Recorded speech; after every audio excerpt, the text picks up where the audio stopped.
Hello everyone. Let us meet today with other American novelist, short story writer, poet, and journalist of 20th century America. Theodore Herman Albert Dreiser. I repeat, Theodore Herman Albert Dreiser. And mind it, the spelling of Dreiser is D-R-E-I-S-E-R.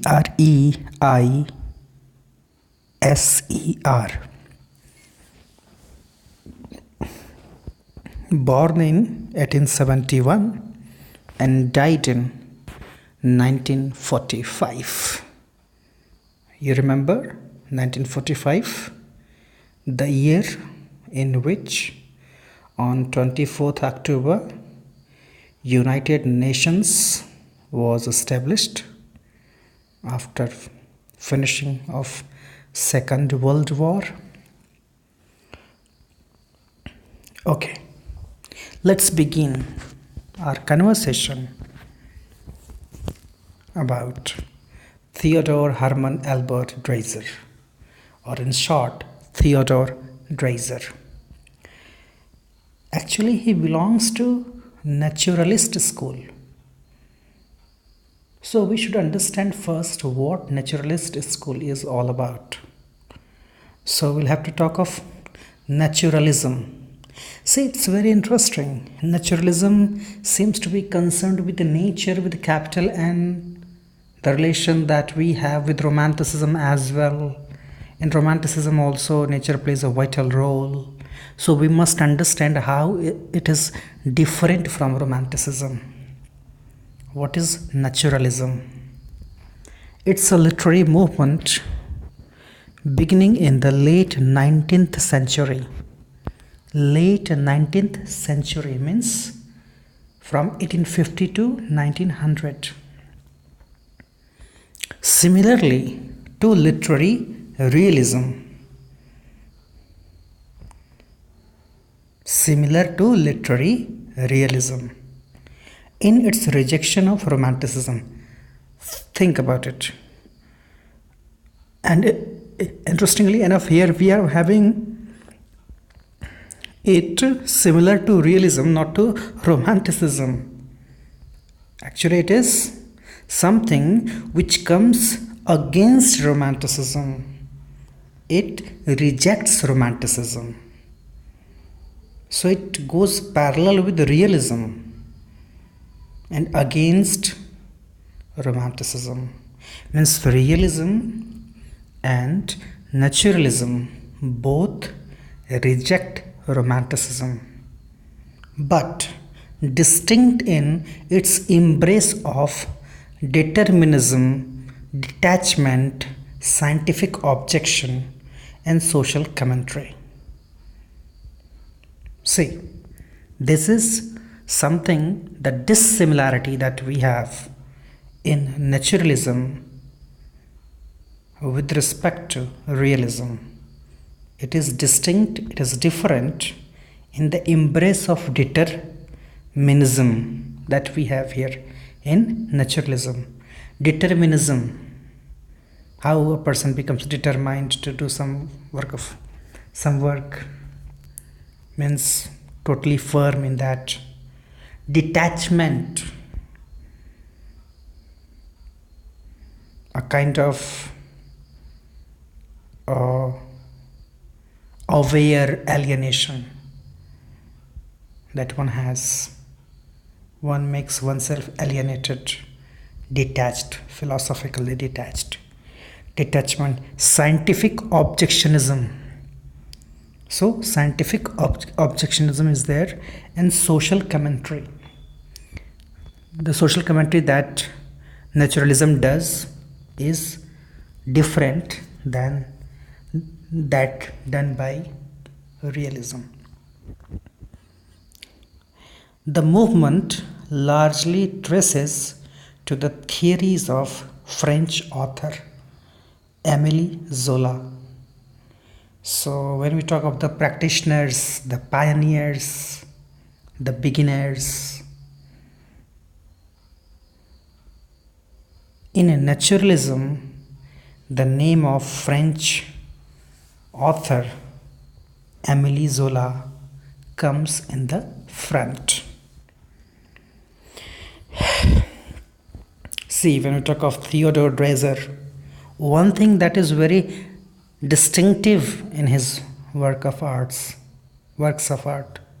and that is his novels often featured main characters who succeeded at their objectives despite, mind it, the phrase written with red pen, a lack of firm moral code.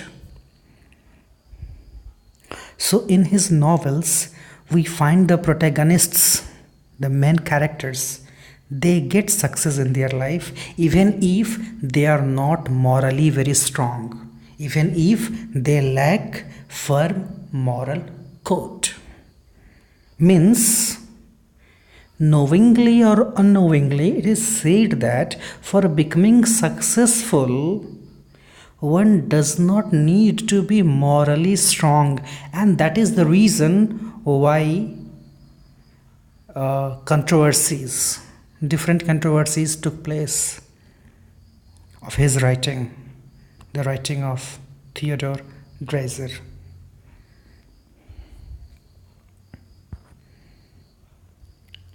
See, his novels often featured main characters who succeeded at their objectives despite a lack of moral code. And one more character that we have is literary situations. In his novels, we find literary situations that more closely resemble studies of nature than tales of choice and agency. Means, choice or agency do not play a pivotal role in his novels. In fact, we have literary situations there that more closely resemble with studies of nature. Means something very natural that comes in our path of life that we perceive in his writings as well. When we talk of his best known novels, two novels come in the count. One is Sister Carrie. That is the first novel, you can say debut novel of the author, published in 1900. That is Sister Carrie. And the other one that is you can say a business success, An American Tragedy, published in 1925. Let's talk of some personal pieces of information regarding his personal life. He was the 12th of 13 children. Mind it, means 12th. Generally people make mistake while writing the spelling of 12th if they are asked to write. They say it TWELTH or something like that. As we have 5, FIVE, and we make its ordinal number as 5th, FIFTH. In the similar manner, we have 12, that is cardinal number, CARDINAL, cardinal number 12, and the ordinal number is TWELFTH, 12th. And that's why we are having one romantic comedy written by William Shakespeare, that is Twelfth Night, TWELFTH. Okay, so Theodore Dreiser was the 12th of 13 children of his parents, and His mother was of different race but later became Catholic, and that's why she was excommunicated from her people for adopting Catholicism. So he and his other siblings, they were reared as Catholic. Catholicism, two different sects of Christianity. One is Catholic and other one is Protestant. So he belongs to Catholic group.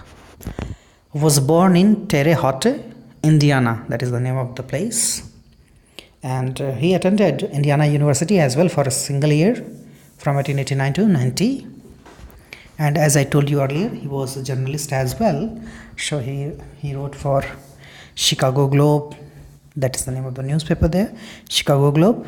And then other one is St. Louis Globe Democrat. He wrote several articles as well and wrote on, writers, famous writers such as Nathaniel Hawthorne. You are very much aware about Hawthorne, Nathaniel Hawthorne, who is famous for his great novel, The Scarlet Letter. Nathaniel Hawthorne, or he wrote William Dean Howells, Israel Zangwill, and John Burroughs, the famous writers of the time. He wrote on them.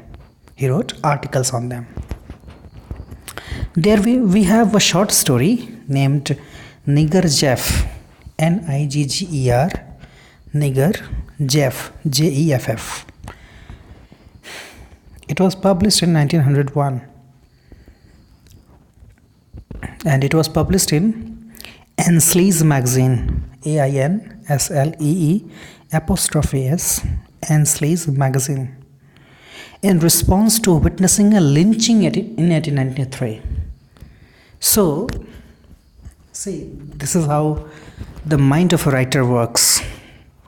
He witnessed a lynching in 1893 and wrote a short story on the same incident, or in response to that incident, he wrote a short story, and that was published in 1901, so a long gap. So he witnessed a lynching in 1893, and in response to that, he wrote this short story called Nigger Jeff. So we'll have to understand the historical background, the historical situation of that time.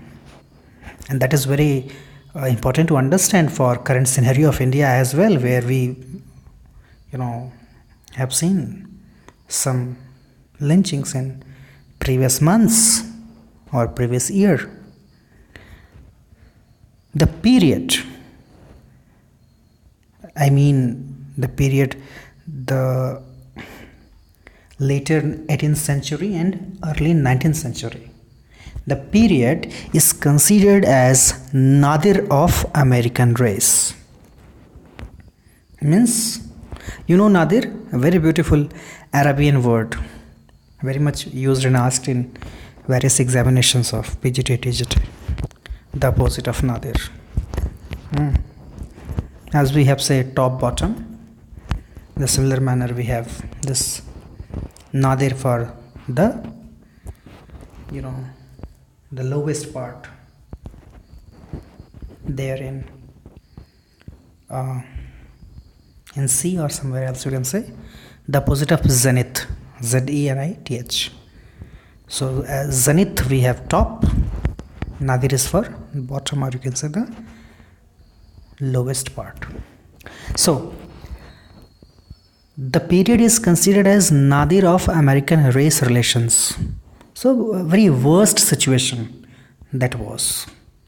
At the time, race relations were in a very worst condition, worst, with a high rate of lynchings. See how these lynchings took place. It was a kind of reaction of radicals. With a high rate of lynchings in southern states. As you know, Northern America, I'm talking of United States, northern part of America, there we have urbanization, urban people, several machines and urbanizations were there, you can say. And in southern part we have different plantation, means farmers, peasants used to be there, and for working on the farm, the white people used to use black ones for working on their farms. So most of the black people used to work there in southern part of America. That's why racial discrimination you will find in southern part more, and that's why lynchings are also, because the exploitation, where the exploitation takes place, there you find such radical revolution. So high rate of lynchings in southern states, which from 1819 to 1910 also defranchised most black citizens. From 1819 to 1910 means nearly for 20 years the black people were disfranchised, means they were not allowed for what? They were disfranchised from voting, so they were not allowed for giving votes. Legally enforced white supremacy, and white supremacy was very much enforced there. And Jim Crow was also there working, it was enacted. So we'll have to understand what Jim Crow is all about. JIMCROW. And suppressed black people in second class status for decades. See, this was the condition. The black people were suppressed as second class status, and it was done for decades. So Jim Crow laws were state and local laws that enforced racial segregation. Segregation is very specific word for making someone totally alienated from others. So for racial segregation, these laws were introduced at the state and local level. In southern United States, and the timing was, sorry, I was wrong. I told you that in the late 18th century. No, it was late 19th century and early 20th century. The second novel that Theodore Dreiser wrote was Jenny Gerhardt. Jenni, Jenny Gerhardt, Gerhardt, published in 1911. Then comes his one of the most famous work, that is An American Tragedy. It was first commercial success. Actually, it was based on details and settings of the 1906 murder of Grace Brown. That actually took place in 1906. A person named Grace Brown was murdered by Chester Gillette in upstate New York, which attracted widespread attention of newspapers. That incident attracted widespread attention as well. Even this work of Theodore, An American Tragedy, also got attention by the people, and several copies were sold. But once again, here we have moral degradation of the protagonist who murders someone. So for this also, he was criticized as well. Then we have a collection of short stories by the writer, by 11 short stories, collection of 11 short stories. The name is Free and Other Stories, published in 1918. And there is one more short story that is named as My Brother Paul. It is actually a kind of biographical story of his older brother Paul Dreiser. But see the spelling of his name, Pauldresser. Who was Paul Dreiser? His elder brother, of course. He was a famous songwriter of 1890s as well. So he has a different place in history also. Paul Dreiser. And after becoming famous, he changed his spelling. The spelling of his name. Dreiser, no. He used Dresser. As we, in Bollywood in India, we have one famous actor, Irfan. Initially, he was known as Irfan Khan. And then, I think he changed his name 2 times. Ultimately, he now uses just Irfan. No surname is there. And the spelling of Irfan is not Irfan, it is, I think, Irffan. So they, experiment with their names, these famous celebrities. So I was talking of that short story, My Brother Paul, that is a biographical short story of his elder brother. See, Theodore Dreiser also wrote poems. One famous poem that we have of him is The Aspirant, published in 1929. This poem is on poverty and ambition. Then there we have a trilogy that is known as Trilogy of Desire, which consists 3 works. The Financier, published in 1912, The Titan, published in 1914, and The Stoic, that is, published posthumously, means after his death, because he died in 1945. So here we have The Stoic, published in 1947. It was based on the life of Charles Tyson Yerkes. Who was he? A Chicago streetcar tycoon. You understand tycoon? A very rampant used word. Tycoon means a very wealthy and powerful business person. So here we have the description of the life of Charles Tyson Yerkes, who is a Chicago streetcar tycoon. Chicago, you are aware of the place Chicago. It is that much famous with in New York, as if sometimes the people get confused whether those cities are the capital city of United States of America. Actually, the capital of USA is Washington DC, but New York and Chicago are more famous. Chicago is famous for meat. It several exports take place of, I think, fish from there. Okay, so Trilogy of Desire is based on the life of Charles Tyson Yerkes. And one interesting thing that I found, in 1930 he was nominated for Nobel Prize, which he never got. He was just nominated. And at that time in 1930, the person who got Nobel Prize was Sinclair Lewis, Sinclair Lewis. Sinclair Lewis.